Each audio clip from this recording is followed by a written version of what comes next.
The meetings just keep getting faster and faster. I mean, the OPEC meeting we're waiting for is already over. In fact, the meeting ended in about 10 minutes, which is a new record. I mean, each one of these meetings keep getting shorter and shorter. They pretty much are just rubber stamping their pre-plans.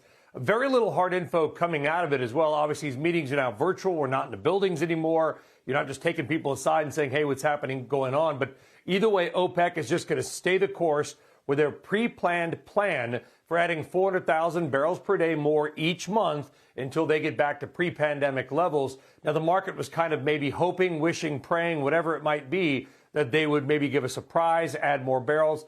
That is not going to happen, at least not right now. Now, if you think about this, the International Energy Agency just announced a 60 million barrel coordinated global release. The U.S. talking about another strategic petroleum reserve release. So why is oil so high? Well, here you go. Number one, there's few, if any, buyers for Russian crude, guys. No company or country is going to buy the oil. Let's say you even bought the oil. Let's say China wants to buy it, and they have been buying some.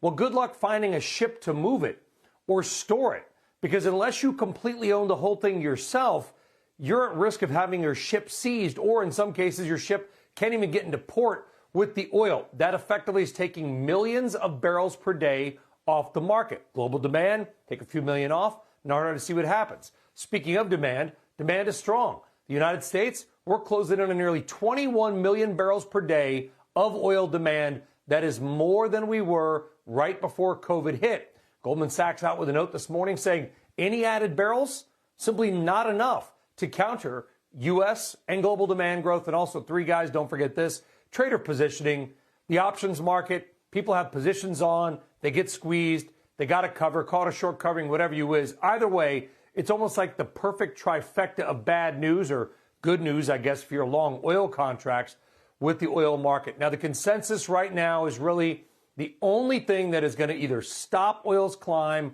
or maybe bring prices down is, number one, going to be demand destruction, guys. Gasoline gets so expensive, people stop driving, stop flying, whatever.